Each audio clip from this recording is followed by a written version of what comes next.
right, y'all. This is our take. This is Mark the moderator. Thanks.com. The game is the game always. Avery the process. Roosevelt. Strong Allen. All right, y'all. So Avery alluded to it. I'm going to bring it up. We're going to have a conversation about mental health in sports. And I think this is a much needed conversation because I sit in this seat and I really say we disregard mental health in sports. And we don't really give the empathy to athletes. We think that they're robots. We think that they have this real thick skin and that nothing is supposed to bother them. But let me say it to you. And Avery, you used Paul George. I think what was done with him was horrible. You know, yes, he coined himself playoff P. I really don't understand how people got in such animosity about somebody coining themselves a certain tagline, a name. But this is what we do. At the end of the day, just like he came out and said that he was having mental health issues while in the bubble, yet people still went for his neck. What is y'all take on mental health in sports and athletes? Let me hear it. I think mental health, like anybody else in this world, man, mental health is important for all of us. Sports creates this thing where you think these people are indestructible. You look at a LeBron James and see what he could do what he does on a basketball court, and you think he's above reproach. Like none of these things bother him and stuff like that. But he can be just as sensitive as somebody else. Nobody likes to be critiqued for what they do, and to hear it constantly all the time from everyone. When you have a bad game, you can't get away from it. You can't turn on the TV and just watch a game without hearing your name or something like that. It has to wear on anybody. At the end of the day, we're all human beings. Nobody's infallible. Nobody is going to hear a critique and just put it aside. So I think mental health is huge. And shout out to Naomi Osaka for putting her mental health above everything. And you know, withdrawing from the French Open, withdrawing from Wimbledon. And Mark, shout out to you as well for always saying that we don't realize the strength that we hold. If we start moving as one and actually supporting each other and having each other's backs in these situations, we can cripple all these industries if they don't meet our demands. That's all I think right now. Avery, go ahead. I mean, listen, man, I always, I say it all the time, man, like, yo, we talk about a guy being a great athlete. We talk about a guy being, you know, physically gifted or whatever the case is, or a woman that's able to do all these things. Yo, they still human. You know what I'm saying? They still go through the same stuff that we do. And sometimes if you got a person that already has that before they even got to the star status or whatever it is, and we were looking at that homeboy that played baseball today, Mark, and we was talking about that earlier, like, yo, being an athlete only exacerbates your problems mentally. You know what I'm saying? You got more pressure on you. You traveling every day, lack of sleep, you know what I mean? You still trying to take care of your body. You got all these other things that are, you know, just more stresses on you. So I say, like, yo, man, you can't take that lightly. Like when somebody tell you, like, yo, I'm suffering from anxiety, or I have this mental block on me where, you know, I freeze up doing something. That's real. And, you know, I think a lot of the problem, and Mark, you remember we had this conversation, is that us as outsiders, when someone mentions it, we try to self-diagnose. We try to sit there and say, no, it's not real. So you're just telling me you have anxiety, or you're just telling me you are depressed. So that's not real to me. You're not in my skin. You know what I'm saying? You don't know what I'm going through emotionally. You don't know what is going on up here with my brain. I got examples of people I know personally that you would never think. People that committed suicide or whatever the case is. So, you know, when people start self-diagnosing other people that claim or say that they are suffering from something, like, yo, we got to stop that. And that's been a real big problem in the Black community, particularly. So we got to really start taking care of ourselves a lot better, man. Let me say it. You know, it's deep because we even hear people, even when somebody come on and say that they're suffering or they're dealing with something, we have people that come on and question if it's real, if that's really real. Yo, let me say it, man. Shout out to Dr. Briglio, who helped me several years ago. I needed therapy. I needed help.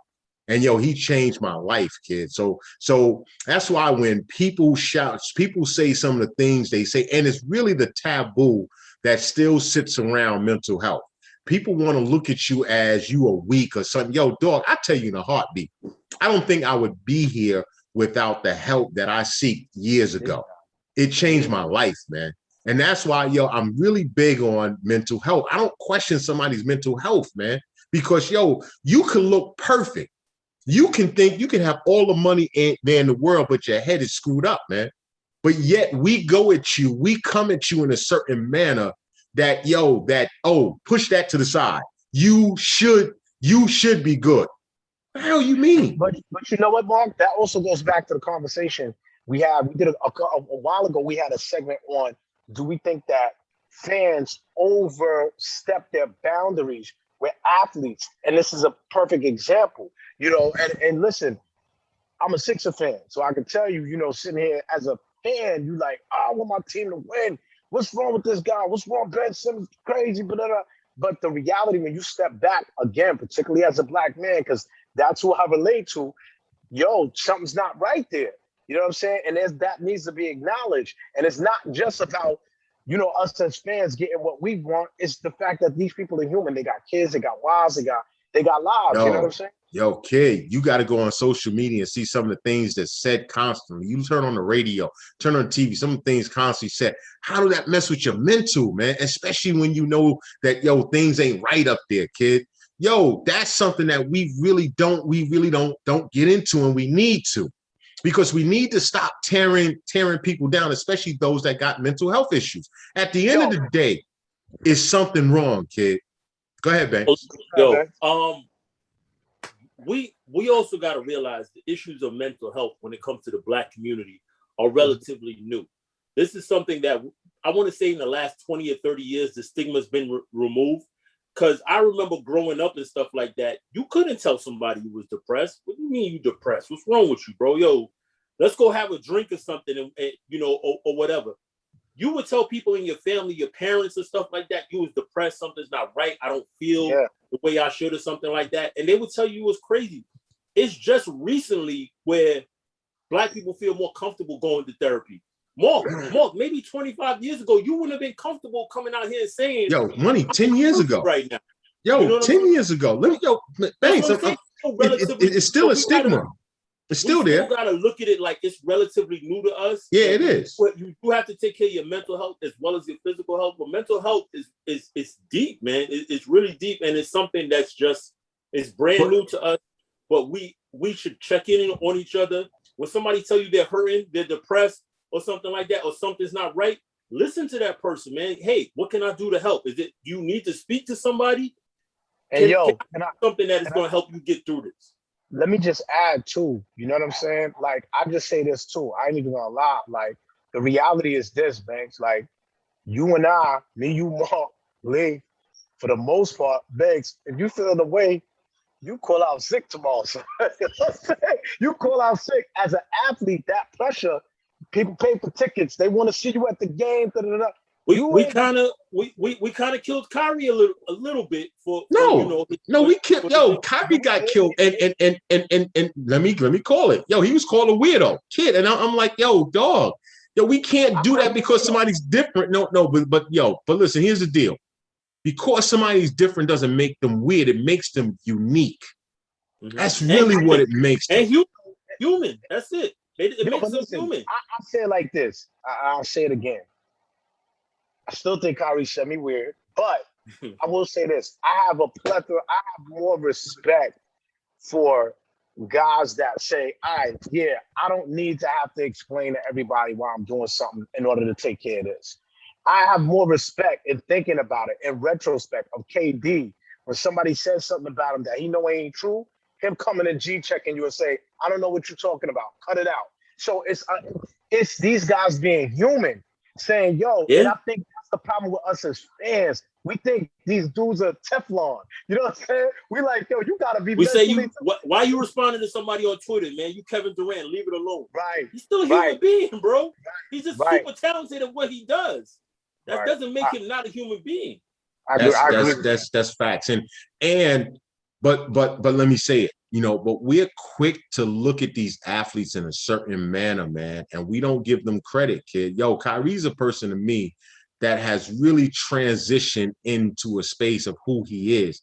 He's not trying. And yo, let me say this: he's comfortable in his own skin. If people realize it for a moment, even when you talk about hip hop, movies, sports, they got people around them, their agents, their managers. You have their publicists that create this person who a lot of times they're really acting. They're really playing a role 100%. To fit what their brand is. It's not so much who they are, it's their brand and what actually sells. You know how difficult that has to be to sit in that kind of bubble? You know why, Mark? Because society teaches you that you can't be you. Society teaches you when you get to a certain level, you gotta be a certain way. That's why, we can laugh about that, but Mark, you came to my job before. I'm the same person I am now. I said it too. So my man Avery is Avery. Like, but that's the thing, man. Go ahead, babe. My bad. No, but think about it like this, right? As black men, right? Imagine walking out of work and somebody mentions your child by name, Avery. Somebody mentions your child and your grandchild by name, Mark. Like, yo, they a sucker ass, blah blah blah blah blah blah. We firing off.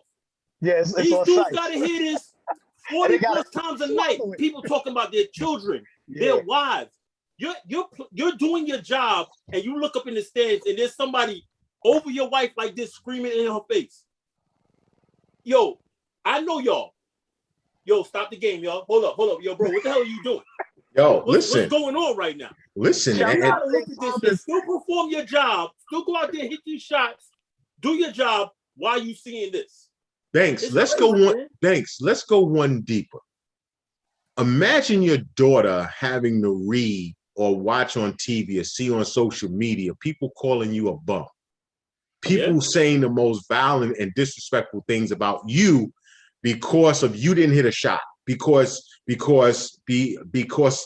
at a pressure moment you didn't do what was needed. And you come under attack. Imagine how that affect your own kids, man. Just think about that for a moment, kid. And this is what happens because of these. You had a bad day at the office. Because you had a bad day, and we've all had bad days at the office. Imagine me walking out of my job and there'd be reporters there like, "Yo, what happened today? You was off the game. You was terrible today." But see, but Banks, I could take it maybe, but my children gotta deal with that, kid. You know what I'm saying to you? Yo, that's the part that bugs me out, man. Yo, let me say this to y'all. And as you know, Avery, you and I, we went at it. I said, I gave a lot of credit to Kwame Brown because of, for 20 years, this man took the most hateful, people they railed on him for 20 years, kid. Go deeper than that. He did all this as an 18-year-old. 17-year-old. He was 17 years old. At 17 years old, kid. I can't even imagine that. But I'd probably be out of the league. I would have been out of the league. But wait. But Banks, let me say this. I posted a video of his teammates, Eton Thomas, 3 other cats, Chris Whitney, who played with him. And they said themselves how he was done wrong at 17. Yeah. How Stephen A. Smith, Skip Bayless, and others, and even Michael Jordan went at this dude in a certain manner with the veracity and professional at 17 years old. Listen, and they said he stood up, he never ran from it, he dealt with it, and now you're hearing all of the things that sat in his heart for the past 20 years is coming out, and he's being he's being vilified. He's being looked at, and people are still coming out calling him a bum. And this dude, I love the bum part. I love the fact that people are backing his story. His teammates are coming like, yo, he hasn't told a lie yet. Everything he said is true. Nothing he said is. And Avery, just remember when he came out, what did I say? Yo, you're not getting the message because you're looking at the messenger. And people still want to dismiss anything he had to say because he, quote unquote, as they put it, was a bum. And I'm like, yo, how this dude's a bum 12 years in the league? You ain't a bum, kid. Yo, and it's crazy how the fanatics. And that's why I got a co-sign with. So, and it's kind of, and I've never leave said something like this, like, yo, you on an NBA team, you ain't no bum. Like, you ain't no people in the world at any given time can make the NBA, man. 415 dudes, 16, let that sizzle, man. That's what I'm saying. Those ain't nobody a bum. You know what I'm saying? And I think that we try to put these standards on, well, he's a bum according to this level. The fact of the matter is, yo, he didn't have a good career. That's just a fact. And I'm sure. Hold on. Wait, Avery. How is that not a good career? You made 12 years of NBA loop. Number one pick. No. I'm talking about based off of his success. That's all. Not just based off his income. I'm talking about based off. Now listen, you give me that for 20 years. No. Eaton Thomas said it best. He know cats that came in the league couldn't last 4 years. Yeah, 100%. Couldn't last 4 years, kid. You give me 12 years in the league. I don't. Listen. I'm not even talking about his contract. He lasted 12 years in the NBA. It was so great. They said he came in. The Wizards worked him out twice. He bust both the big men, which was Tyson Chandler and I think Eddie Curry. He killed both of them. They said both workouts. He was cleared the number one pick. This kid can't be real. This kid can't be real. And they did it again, and he bust their ass again. But let me just say this. But hold on. Hey, let me just throw what Banks is saying. Let me throw some context in there because there's another piece of this story. If Michael Jordan never goes to the Wizards, this whole thing turns different. Okay? Mm-hmm. It turns different because they brought Doug Collins in, who was a Michael Jordan kiss ass, and he was the one that made sure that Kwame Brown had a tough time and did not make him a part of that offense. Yeah, Jahidi White. Well, listen, let's be real, y'all. If we really put it in context, we could talk about, because I took issue with some of the things that he said as far as the personal aspect.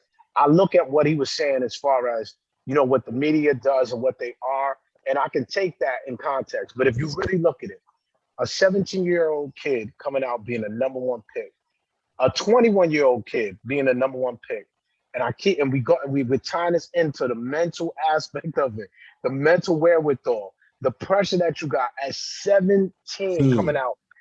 Avery. Playing with Michael Jordan. Avery, I'll go a little further. Teammate camaraderie is one of the biggest things that you can do when you first join a team. He couldn't go out with them when they would go to clubs because he was 17 and everybody knew who he was.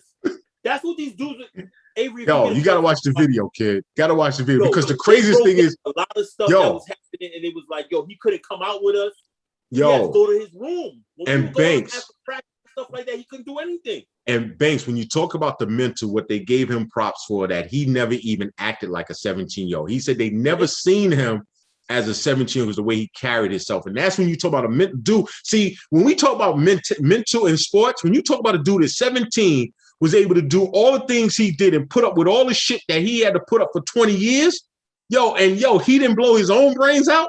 Being labeled the biggest bust and being all the things that was said about him, every given moment that a chance gave up to come up, Kwame Brown was the butt of jokes, and he never put a bullet in his own head. This is why I can't agree with Avery, because Avery's like, I don't like some of the personal things he said. I let y'all talk about me for 20 years. So now y'all get every bullet that's in my gun. I don't care about anything y'all got to say. I'm saying exactly. On my heart, all the smoke. Personal, I don't care. Y'all talked about me for 20 years and I let it rock. I never said a word. I disappeared. I did my thing. And that right there is when I say, y'all, I cannot call a dude a bum because now if his peers want to do it because he's on that level, but Kwame Brown would bust our ass. At the end of the day, okay, you can't be a bum. Now, you might not have lived up to what we thought a number one pick should be, but to say you're a bum, that's something totally different, kid. I can't do that. And let me just add, this is the last piece. The issue I had with it is what came out of it. Because everything we're talking about, the masses didn't get that message. They got black men bickering amongst each other. That's what they got out of it. You understand what I'm saying? obviously that's why we're here to make sure that we clean that up so people see, understand what that's the why I message wanted is. to have this You know what I'm conversation, saying? because Definitely. we got to start being able to not keep preaching what others are pumping out there and putting out there, because it's not getting to really see what's truly going on. Thank y'all for tuning in, y'all. This is our take. What's yours? Peace out.